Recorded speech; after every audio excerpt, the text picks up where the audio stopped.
Saludos a jóvenes, a todos, bienvenidos a la sesión de biología. Soy el profesor Pedro Luis Almeida Ramírez y va a ser un gusto para mí estar con ustedes en la presente sesión.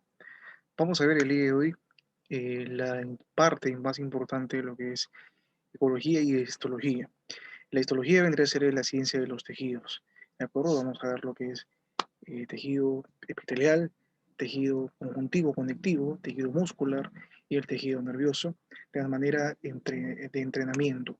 Vamos a ver más que todo, nos vamos a centrar también en un repaso teórico, pero también sobre todo en los ejercicios que ustedes deben de manejar. Ok, muy bien, vamos a proyectar entonces la pantalla para poder dar inicio a la sesión.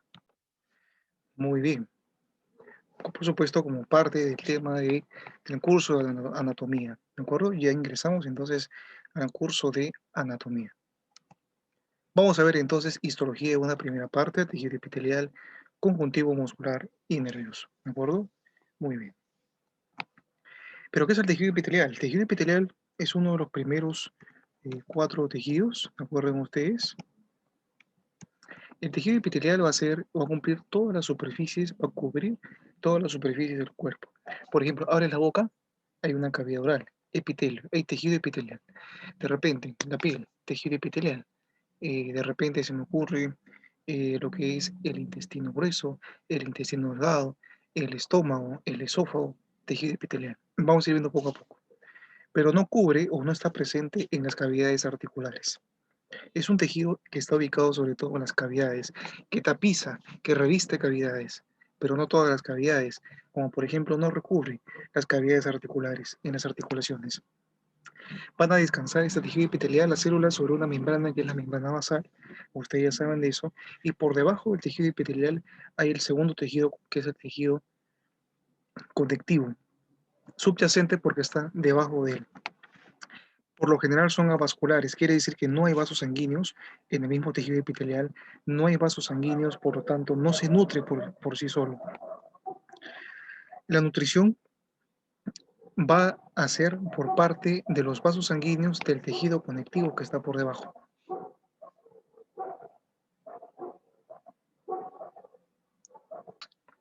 Se nutren por difusión entonces. Va a poseer escasa sustancia intracelular, quiere decir que la distancia entre célula y célula va a ser corta, casi nada. ¿Me dejo entender? Casi nada. O sea, las células van a estar pegadas, íntimamente pegadas. Van a poseer diversas distribuciones, va a poseer también multiformidad estructural. Van a haber células cúbicas, células planas, células cilíndricas, etc. Posee una marcada capacidad de renovarse y regenerarse. Tú te haces una lesión en la piel y el tejido epitelial que está ahí regenera, cicatriza, se transforma. La siguiente característica es que posee la capacidad de desarrollar cambios morfológicos y funcionales de un tipo de epitelio a otro, la metaplasia, cuando las condiciones del medio son altamente, se alteran, son crónicos. El tejido epitelial deriva de las tres capas, el ectodermo, el mesodermo y el endodermo. Estos son los cuatro tipos de tejidos, pero recuerden que el tejido entonces va a ser un conjunto de células, ¿de acuerdo?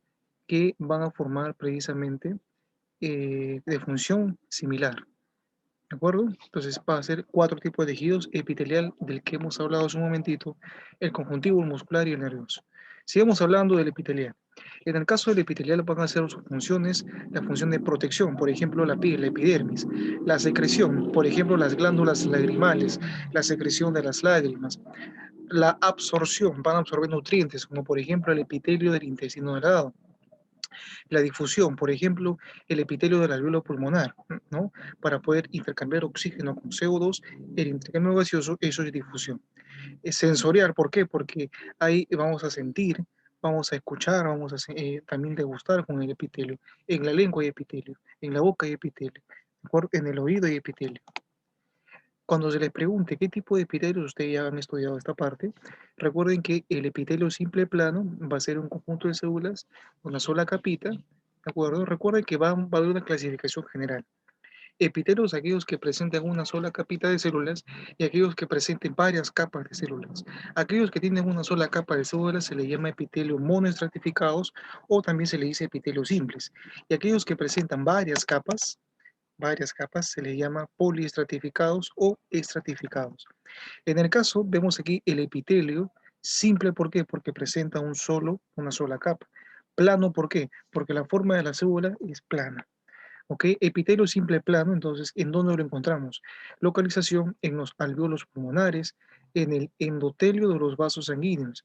¿Qué cosa es el endotelio de los vasos sanguíneos? Es el epitelio simple plano de las arterias, las venas y los capilares. También en los mesotelios, pregunta en el libro, ¿no? Los mesotelios, como por ejemplo la pleura, el pericardio y el peritoneo. Quiere decir que cualquiera de estos, pleura, pericardio y peritoneo, ¿de acuerdo? O también epicardio, presentan epitelio simple plano. Y también en el nefrón, que recuerden que el nefrón es la célula del riñón. En el caso del epitelio simple cúbico, se llama así porque tiene esa forma cúbica, ¿de acuerdo? Y en este caso va a depender si es la célula cúbica presenta o no, o si presenta microvellosidades. Epitelio simple plano cúbico no modificado está en los ovarios, en la superficie. El epitelio simple cúbico modificado, es decir, que tiene microvellosidades, se lee así, miren, epitelio simple cúbico con microvellosidades. ¿Dónde encontramos este epitelio? En los folículos tiroideos, en la glándula tiroides. La glándula tiroides está aquí en el cuello. Entonces, como tú ves en el microscopio, vas a ver células cúbicas en esas glándulas, en los folículos. Y también en el riñón. Recuerden que el riñón, ustedes ya estudiaron que el riñón presenta túbulo contorneado proximal, asa de Henle, túbulo contorneado distal. El túbulo contorneado proximal presenta epitelio simple cúbico con microvellosidades. En el caso del epitelio simple cilíndrico, a secas, solamente sin un cilindro, en el estómago, en el colon y el endocervix. Pregunta, ¿qué tipo de epitelio presenta el estómago? Se te pregunta. Epitelio simple cilíndrico o también columnar, por la forma de columna. Recuerden ustedes que todos los tejidos, todas las células descansan sobre una capita. Esa capita o esa lámina se llama la membrana basal. Acá también ven una membrana basal, miren. Acá también ven una membrana basal. Todos estos tejidos que están aquí en esta figura son cilíndricos, ¿sí o no? Pero ¿cuál es la diferencia? Ah, mira, este presenta un epitelio cilíndrico, pero no tiene nada encima. Acá es un epitelio cilíndrico, pero presenta microvellosidades. Y este presenta cilios. ¿Dónde encontramos ese tipo de epitelio? En el intestino delgado y en la vesícula biliar. ¿Y para qué le sirven estas microvellosidades, también conocidos como chapa estriada? Las microvellosidades o chapas estriadas principalmente sirven para la absorción de las sustancias y aumentar el área de absorción. Estos cilios son muy similares a las microvellosidades. Las microvellosidades absorben nutrientes, por ejemplo, en el intestino delgado, ¿no? Grasas, lípidos, proteínas, azúcares. Pero los cilios lo que hacen es, a manera de cepillo de cerdas, de cepillo de dientes, lo que hacen es transportar, movilizar, ¿de acuerdo? ¿Qué movilizan? Por ejemplo, movilizan el ovocito, el óvulo, para que se una con el espermatozoide. Entonces, ¿dónde encontramos este epitelio? ¿Dónde encontramos epitelio simple cilíndrico ciliado? En las trompas uterinas, también conocidas como las trompas de Gabriel Falopio. Su función es transportar, no te olvides. Los cilios sirven para transportar, no para absorber. Vemos aquí, por ejemplo, el epitelio columnar o cilíndrico. Epitelio simple cilíndrico. Simple cilíndrico. ¿Por qué simple? Porque hay una sola capita. Y cilíndrico porque la forma de las células son cilíndricas. Miren ustedes, esta es una imagen real. Esta es una imagen del intestino delgado. Miren cómo se observa el epitelio. Es un epitelio con células en forma de columna, en forma cilíndrica. Y miren ustedes, aquí hay una pequeña línea bien teñidita, bien morada. Esa línea es la chapa estriada. ¿Qué era la chapa estriada? Eran las microvellosidades que permiten la absorción de los nutrientes. ¿De acuerdo? No te vas a olvidar. Ahora ya hemos estudiado los epitelios de una sola capita, los epitelios simples. Ahora vamos a estudiar los epitelios que tienen varias capas, o sea, poliestratificados. En el caso del epitelio poliestratificado, plano, ¿qué cosa quiere decir plano? Que las células que tiene este epitelio poliestratificado son células de forma plana. Muy bien, ahora, este epitelio poliestratificado plano puede dividirse en dos, en no queratinizado y queratinizado. ¿Cuál es la diferencia? En que el no queratinizado no tiene la queratina y en que el queratinizado tiene queratina. ¿Y qué es la queratina? La queratina es una proteína estructural que se encuentra en la capa más externa de la epidermis. Recuerden que el epitelio no poliestratificado plano, no queratinizado, se encuentra en el esófago. Recuerden que el esófago es el conducto que permite unir la faringe hasta el estómago. Se llega de los alimentos hasta el estómago. Está la boca, está también en la lengua y en la vagina. Epitelios de fricción, sobre todo, ¿no? De rozamiento. Es por eso que está bien lubricado. Protección. Esófago, boca, lengua y vagina. En cambio, el epitelio poliestratificado plano, ¿no? Queratinizado, el que sí presenta queratina, sobre todo lo encontramos en la piel.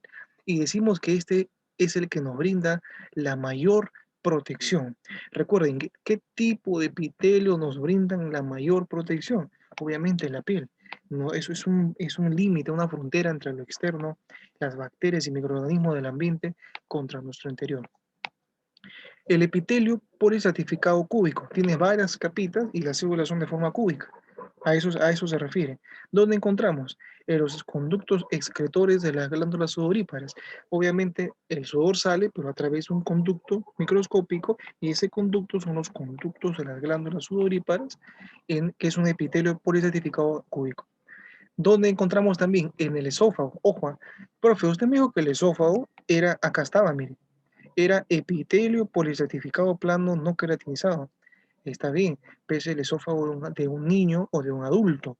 En cambio aquí yo te estoy hablando de un esófago de un feto, esófago fetal. Este presenta un epitelio poliestratificado cúbico. En el caso del poliestratificado cilíndrico, lo presentamos en la conjuntiva ocular, en la parte blanquita del ojo. La uretra masculina. La uretra masculina es el conducto que une la vejiga, donde se almacena la orina, al exterior. ¿De acuerdo? Muy bien. Miren ustedes también los epitelios. Ahora hay epitelios de una sola capa o monoestratificados. O simples, ¿no? Hay epitelios que tienen varias capas, poliestratificados. Y hay epitelios que parecen tener varias capas, pero no es así. Son falsos. Esos epitelios se les llama epitelios pseudo estratificados, falsos que tienen varias capas. Por ejemplo, la vesícula seminal y la próstata presentan ese tipo de epitelio. En el caso de las fosas nasales, laringe, tráquea y bronquio, que son vías respiratorias, altas, bajas, van a tener epitelio, así se le mira, ¿no? Epitelio pseudoestratificado, cilíndrico, porque tiene forma de cilindro, ciliado. ¿Y para qué le sirven los cilios? Para poder filtrar el aire purificado de las partículas extrañas. Acá miren, epitelio pseudoestratificado, y ahora leamos el apellido, con esterocilios. ¿Pero qué eran esterocilios? ¿Dónde está, por ejemplo? Sirven para la absorción y la secreción. ¿Dónde encontramos eso? Epidídimo y conducto deferente. Muy bien. Inmediatamente ahora veremos el tejido muscular. El tejido muscular es el segundo tipo de tejido que estudiaremos el día de hoy. Vamos a ver que, recuerden, que el tejido muscular es un tejido altamente especializado en la contracción y nosotros contraemos los músculos para poder ejercer fuerza. Transforma energía química en mecánica, ¿de acuerdo? Obviamente su actividad también genera calor, por lo tanto los músculos son fuente de calor, pero también almacenan sustancias químicas como el glucógeno. Recuerden que la glucosa se almacena en forma de glucógeno para cuando nosotros requiramos energía. Su actividad genera la mayor parte del trabajo que ocurre en el organismo, es decir, permite la locomoción. ¿Qué cosa es locomoción? Moverse, nos permite bailar, nos permite caminar, etcétera, para manipular para la postura, el habla, para poder hablar, porque los músculos, por ejemplo, la lengua, los músculos maceteros, los músculos orbiculares, para respirar. ¿Por qué? Porque el músculo importante de la respiración es el diafragma. Si ese se debilita, se detiene, mueres. En el caso de la deglución, para la lengua es un músculo importante, eh, está compuesto por 17 músculos en la lengua. El bombeo de la sangre, obviamente, el corazón, disculpen, tiene, iba a decir cocora. El corazón es un músculo importante también, y obviamente los movimientos de los órganos, ¿no? De las vísceras, el intestino, etc. Obviamente a la célula más importante se les llama los miocitos. La célula muscular se le llama miocito o también se le llama fibra muscular. Recuerden que presenta escasa sustancia intercelular, es decir, que las células están muy pegaditas entre sí y no hay un líquido o una sustancia como que los separe. Hay una rica vascularización. ¿Qué cosa quiere decir eso? Que hay muchos vasos sanguíneos, por eso que el músculo es rojo, porque ahí hay una gran nutrición de sangre. Y si hay sangre, hay vasos sanguíneos, hay arterias, hay venas, hay pequeños vasos sanguíneos como capilares. Es el órgano o los músculos es considerado la locomoción activa. ¿Por qué? Porque nos permite movilizarnos. En cambio, los huesos, el tejido óseo, es la locomoción pasiva. ¿Quién mueve a los huesos? ¿Quién mueve al fémur, al cráneo? ¿Quién mueve al tórax? ¿Quién mueve a la tibia, peroné, al cúbito, radio? El músculo, la carne. Por eso que el músculo es considerado el órgano de la locomoción activa. Y los huesos, sin los músculos, no son nada. Por lo tanto, locomoción pasiva.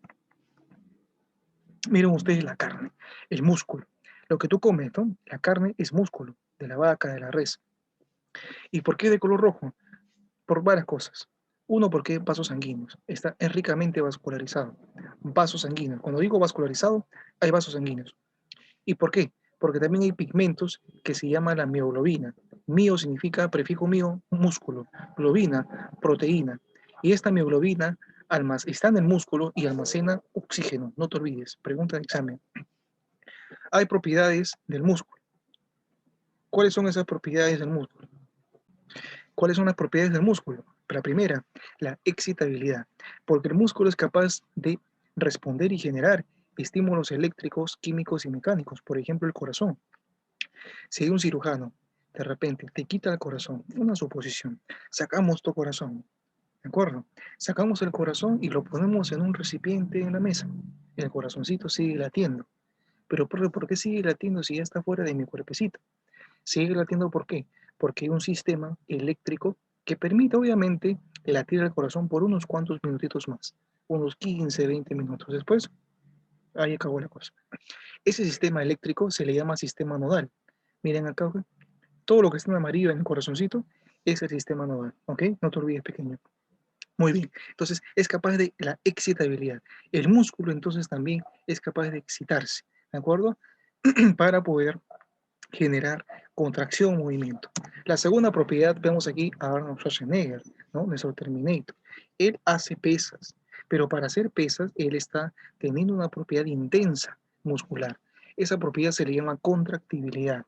La contractibilidad consiste en acortar la longitud y aumentar el grosor de la fibra muscular. ¿Qué nos permite la contractibilidad? La contractibilidad es la propiedad que te permite a ti ejercer fuerza, tener fuerza, es decir, poder levantar peso, poder levantar, digamos, poder generar fuerza. Ese es el término, generar fuerza. Otra propiedad del tejido muscular es la elasticidad. Así como la contracción es acortar la fibra muscular, la elasticidad es la capacidad de recobrar la forma inicial, o sea, la forma relajada después de la contracción. Tú levantas el peso, levantas pesas, sueltas la pesa, obviamente el músculo queda relajado. Entonces, eso fue la elasticidad. Has recobrado el músculo la forma inicial después de una contracción. Y la tonicidad es la capacidad, tú te paras, tú caminas, quédate parado, ¿acaso te caes para un costado? No, si o no, tú te mantienes firme. Cuando de repente estabas en el colegio los lunes a las 7:30 de la mañana, tú estás parado, escuchando de repente la formación. Entonces hay un tono muscular, ¿de acuerdo? Que te permite a ti estar de pie, o de repente estar sentado, o de repente caminar sin tambalearte. ¿Por qué? Porque el músculo tiene una propiedad de ¿qué? Tiene una propiedad de conservar un estado prolongado de semicontracción. Eso es tonicidad. Pregunta de examen.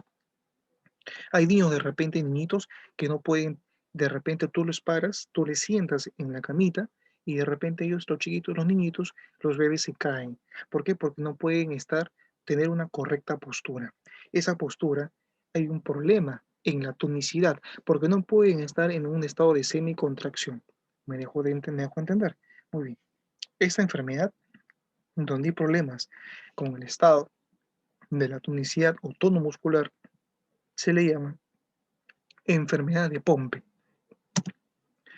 Vamos con las preguntas, jóvenes. Son tejidos totipotenciales. Recuerden que los tejidos totipotenciales, dice excepto, o sea, no son tejidos totipotenciales. Repito, son tejidos totipotenciales, excepto. Para comenzar, los tejidos totipotenciales son dos, el epitelial y el conectivo, y los tejidos diferenciados son el tejido muscular y el tejido nervioso. ¿Pero qué eran y qué son tejidos totipotenciales? Van a ser tejidos que van a permitir, ¿de acuerdo? Que dice acá, se denomina potencia a la capacidad celular de un tejido para cumplir muchas funciones. La diferenciación es el grado de especialización en una determinada función. ¿De acuerdo? Por ejemplo, el epitelial me sirve para qué? Para revestir boca, lengua, piel, y muchas funciones. Me dejo entender. Absorción, protección, secreción. Entonces, importante. El tejido conectivo igual, en las articulaciones, en las vísceras, etcétera. Aquí la clave sería C y D, muscular y nervioso no son considerados tejidos totipotenciales, son considerados tejidos diferenciados. Recuerden que en los tejidos altamente diferenciados, como el tejido muscular y nervioso, eh, no existe una gran capacidad de regeneración. Recuerden que el tejido epitelial está en la piel, ¿cierto? Un ejemplo de tejido epitelial, porque encontramos en muchos órganos que tú tienes que estudiar. En el caso de la piel, tú te haces un raspón, esa piel crece, regenera, pero un mínimo o una mínima lesión a nivel cerebral, una mínima lesión a nivel encefálico, es muy difícil que recuperes. Puedes perder el habla, puedes perder la audición. ¿Y por qué? Porque el tejido nervioso, que lo vamos a ver en un momentito, después de las preguntas, es un tejido que no regenera. Es un tejido que regenera pero lentamente. La recuperación es en años. Un traumatismo encefalocraneano, en un autobús, en un coche. Por eso si tomas no manejes.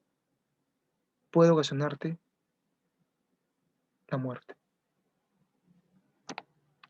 No es función del tejido epitelial. Hablamos de funciones: protección, secreción, absorción, difusión y fusión sensorial. ¿Cuál no pertenece aquí? Clave, la filtración. Avión. Tejido que se haya recubriendo internamente los órganos huecos. Mira, la boca es un órgano hueco. Hay cavidades. Las arterias son órganos huecos. Ese epitelio se le llama endotelio, epitelio simple plano. Se le llama epitelio de revestimiento. Para el epitelio, marcar la proposición correcta.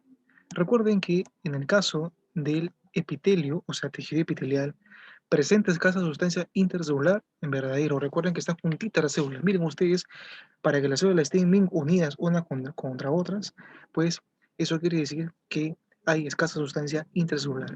¿Poseen abundantes vasos sanguíneos? No, no, no, no. Recuerden que el tejido epitelial no presenta vasos sanguíneos, por lo tanto es avascular. El que sí presenta vasos sanguíneos es el tejido que está por debajo del epitelial, que es el tejido conjuntivo, también llamado tejido conectivo. Ese sí tiene vasos sanguíneos y como hay vasos sanguíneos, hay sangre. Entonces, si hay sangre, en los vasos sanguíneos pasan los nutrientes. Y los nutrientes, por difusión, nutren al tejido de arriba, que es el tejido epitelial. Falso. El epitelio simple se encarga de la protección ante rozamientos y desgaste tisular. Falso.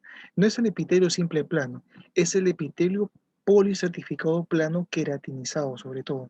Es el que nos brinda mayor protección. 4. La nutrición de los epitelios se da por difusión. Lo que vamos a decir, verdadero. Miren ustedes acá. El epitelio policertificado plano no queratinizado se halla en la vagina. Recuerden, también en el esófago, en la boca. Todos los siguientes tejidos son ejemplos de mesotelios, excepto, miren ustedes acá, que el epitelio simple plano, o también llamado epitelio pavimentoso, no lo olvides, aquí están los diferentes ejemplos. En los alveolos, en el endotelio, o sea, en lo que recubre el vaso sanguíneo, en el tubo, en los mesotelios. Ejemplo de mesotelios está la pleura. Recuerden que la pleura es la membrana que cubre o envuelve los pulmones. El pericardio es la membrana serosa secular que envuelve al corazón. El peritoneo es la membrana que envuelve los intestinos. Y también vamos a agregar aquí un hito que es el epicardio. Aquí lo que no corresponde es la mucosa. Clave B de beso. No es un mesotelio. Sobre el tejido epitelial indique lo falso. El epitelio simple es el más apropiado para la protección. Eso es falso, chicos. Recuerden que el epitelio de mayor protección es el epitelio polistratificado plano no queratinizado. El epitelio especializado en secretar sustancias es el revestimiento. Falso. Hay dos tipos de epitelio de manera general. Tú recuerdas que había epitelio simple, epitelio, mejor dicho, epitelio monoestratificado, epitelio poliestratificado y el pseudoestratificado. Ya, esos tres es una clasificación. Hay otra clasificación en epitelio de revestimiento y epitelio glandular. Hay dos clasificaciones entonces. La segunda clasificación es epitelio de revestimiento, que es todo lo que has estudiado ahorita. Y el epitelio glandular es otro tipo de tejido epitelial. El epitelio glandular es el encargado de secretar sustancias, no el revestimiento. También es falso. Aquí todos son falsos, chicos. La tiroides es una glándula exocrina, falso. Glándula endocrina. ¿Qué es una glándula endocrina? Una glándula que sintetiza hormonas. La glándula tiroides sintetiza hormona T3, que es la triodotironina, y la hormona T4, que es la tiroxina o tetraiodotironina. Muy bien. D. El epitelio simple cilíndrico ciliado se halla en el esófago. Falso. En el esófago se halla este tipo de epitelio. Este epitelio es epitelio polistratificado plano, no queratinizado. Esto es piel, por ejemplo. Esta es una piel. ¿Por qué? Porque ahí está rojito en el microscopio que se observa como queratina. Las microvellosidades o chapa estriada cumplen la función de. Recuerden que las chapa estriada, miren ustedes el epitelio cilíndrico, esto vendría a ser la chapa estriada, que son las microvellosidades. Y recuerden que las microvellosidades tienen la función de captar nutrientes, glúcidos, carbohidratos, lípidos, etc. Además cumplen la absorción y el aumento de la superficie para poder absorber. Clave, la E, C y D. Los cilios, recuerden que los cilios tienen función de transporte, ¿de acuerdo? Clave A de avión. Ejemplo, trompas de falopio, ¿de acuerdo? Las trompas uterinas. El ejemplo de glándula endocrina. Recuerden que una glándula endocrina era aquella glándula que sintetizaba hormonas. Y por ejemplo, de todas las alternativas que están aquí, el hipotálamo es una de ellas. Entonces, el hipotálamo, ves aquí varias zonas de colores, y esas zonas, 1, 2, 3, hasta el 10, son los llamados núcleos del hipotálamo. Cada uno de estos núcleos tiene funciones de síntesis y de hormonas. Te voy a mencionar dos núcleos muy importantes para tu vida preuniversitaria.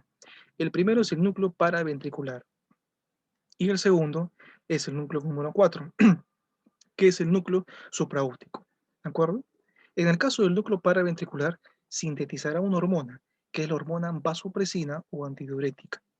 Y en el caso del núcleo supraóptico, lo que va a hacer es sintetizar la hormona oxitocina, importante para poder, la hormona se le llama la hormona del parto a la oxitocina, porque permite la contracción del útero durante el parto, para que el feto pueda ser expulsado.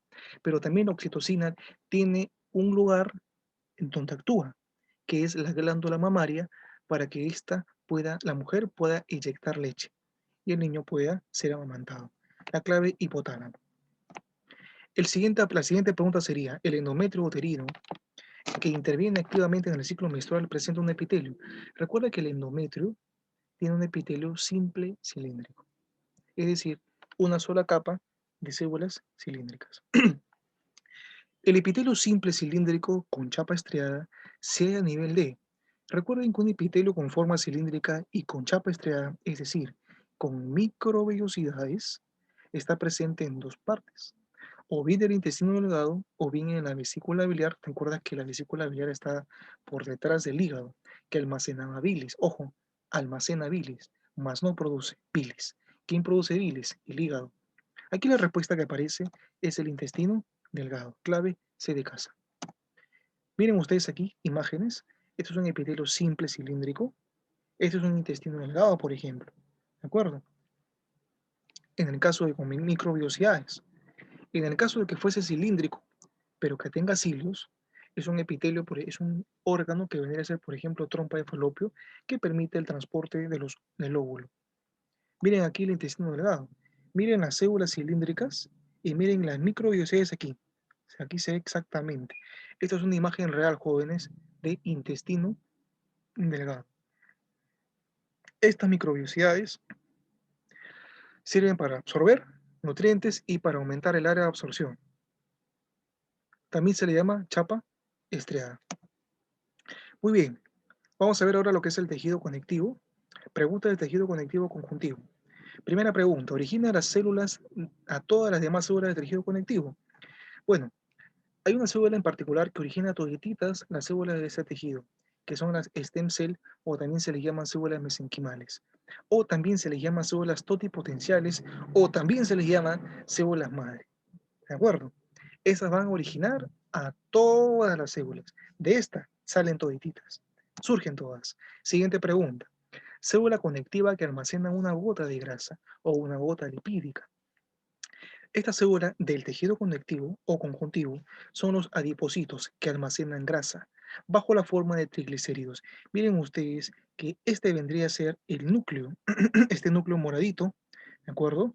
Este núcleo moradito que está siendo como que excéntrico, es un núcleo excéntrico. ¿Qué cosa quiere decir que sea excéntrico? ¿Por qué? Porque la gota de grasa lo está alejando y lo está botando a la periferia, hacia afuera. ¿Me dejo entender? Estas gotitas de grasa están en tu abdomen de repente, en fin, ¿no? Todos tenemos adipocitos, así que es bueno también tener adipocitos, pero no en exceso. Respuesta, adipocito. Siguiente pregunta. Célula conectiva o una célula del tejido conectivo conjuntivo que posee gránulos de histamina. ¿Qué cosas son gránulos de histamina? Ah, que la célula presenta unos pequeños gránulos en su citoplasma, ¿de acuerdo? Y esos gránulos son gránulos de este compuesto llamado histamina. Y esta histamina está presente en los mastocitos o células cebadas, clave D de dedo. ¿Y para qué me sirve estos mastocitos? ¿O cuándo es que este mastocito, célula cebada, libera estas gotitas, en este caso, que representan a la histamina? Esta histamina sobre todo tiene que ver mucho en las alergias. De repente comes un pescado o eres alérgico al pescado, obviamente los mastocitos o células cebadas empiezan a liberar histamina para que tú te defiendas y empiezan el cosa. Las ronchas, te pica un mosquito, estás así y así y así. ¿Me dejó entender?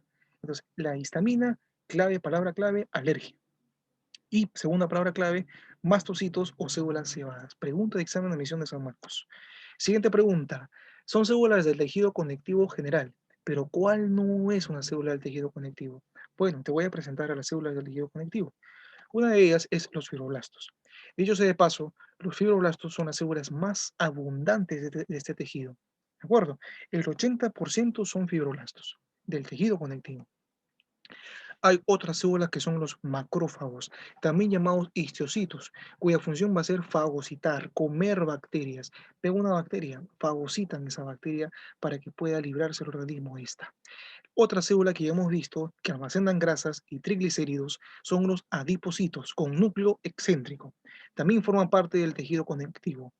La otra que tenía o que liberaba histamina, recuerde, durante las alergias eran los mastocitos o células cebadas. También había los plasmocitos, cuya función era liberar anticuerpos. ¿Has escuchado la palabra anticuerpos? De repente te contagias del virus de coronavirus. Sin embargo, obviamente tienes fiebre, tienes tos por un tiempo, hasta que tu cuerpo sintetizó anticuerpos que que te permite atenuar y desaparecer la enfermedad. ¿Qué células fabricaron los anticuerpos y ahora eres inmune? Los plasmocitos, ¿de acuerdo? A los plasmocitos. O también se les llama células plasmáticas. Otro tipo de célula del tejido conjuntivo. Clave B de beso, osteoblasto. El osteoblasto nada tiene que ver aquí. El osteoblasto es una célula presente en el hueso, que es formador de hueso, del tejido óseo. La síntesis de anticuerpos, lo acabamos de hablar. En el caso, los anticuerpos, los plasmocitos o células plasmáticas. Clave C de casa. En la piel se van a hallar un tipo de macrófagos. Recuerden que los macrófagos tienen función de fagocitar. Y los macrófagos pueden estar en múltiples partes de nuestro organismo. En este caso, aquellos macrófagos que se encuentran en la piel se les llama células de Langerhans. Los macrófagos que están en el hígado se les llama células de Kupffer. Los macrófagos que están en el alveolo pulmonar, en los pulmones, se les llama células del polvo. Muy bien. La pulpa roja, nada, no tiene que ver. La microglía son las células fagocitarias o los macrófagos del sistema nervioso central. Vemos aquí una tabla con diferentes macrófagos, ¿no? Repito, en el hígado el macrófago se llama células de Kupffer. El sistema nervioso se le llama la célula macrofágica microglía. En el hueso se le llama osteoclasta. El macrófago en el hueso se le llama osteoclasta. Una más que me acuerde. En el riñón. En el riñón se le llama células de mesangio. Muy bien, chicos. Siguiente pregunta. Célula más abundante e importante del tejido conectivo. Recuerda que la más abundante era el fibroblasto. Muy bien, es la capacidad del músculo de mantenerse en estado de semicontracción. Lo dijimos, chicos, hablamos de la enfermedad de Pompe incluso, ¿no? Para pararse, para poder estar bien. La tonicidad, clave de dedo. Finalmente hablaremos del cuarto tejido, que es el tejido nervioso. Recuerden que el tejido nervioso se compone de dos tipos de células. Lo primero serían las neuronas y lo segundo serían las llamadas neuroglías o células gliales. Vamos a hablar primero, yo sé que tú sabes ya un poquito más de las neuronas. Vamos a hablar de lo que de repente no sabes mucho, las neuroglías. Digo quizás, ¿no? De repente los dominas. Vamos a repasar eso más que todo. En el caso de las neuroglías se dice que por cada neurona que exista, 10 son neuroglías. O sea, hay más neuroglías que neuronas. ¿Cuáles son las neuroglías, chicos? Son estas. Astroglías o astrocitos, oligodendrocitos, células ependimarias, células de Schwann y las microglías. ¿De acuerdo? Muy bien. En el caso, aquí les dejo las funciones para que ustedes le tomen un screenshot. Bien. En el caso de los astrocitos, recuerden que la función básicamente va a ser formar la barrera hematoencefálica. Los oligodendrocitos van a producir la mielina en el sistema nervioso central, es decir, en el cerebro, cerebelo y bulbo raquídeo. Las células ependimarias o ependimocitos van a revestir sobre todo la médula espinal y revestir las cavidades del encéfalo, es decir, los ventrículos. Las células de Schwann van a ser células que van a formar y producir mielina en el sistema nervioso periférico. ¿Quién lo hacía en el central? Los oligodendrocitos. Y en el periférico, las células de Schwann. Recuerda que las microglias, recuerda, M eran los macrófagos, ¿te acuerdas? Del sistema nervioso central. Y aparte que las microglias van a derivar, son las únicas células nerviosas que derivan del mesodermo, porque todas las demás derivan del ectodermo. Esta es la neurona, con sus partes, que esto tú lo lees en casita. Aquí te dejo las diapositivas correspondientes. Célula del tejido nervioso que constituye la barrera hematoencefálica. Lo dijimos por acá. La astroglía o astrocitos, clave de dedo. De dedo. Se originan en el mesodermo. Les dije, la única célula nerviosa que se origina en el mesodermo es la microglía. Acuérdate, M de microglía, 2, M de macrófago y 3, M de mesodermo. No te olvides. Clave, microglía, de dedo. Muy bien, chicos, sigamos. Es todo. Para mí ha sido un gusto entonces estar con ustedes en la presente sesión. Nos vemos en una próxima oportunidad. Hasta luego.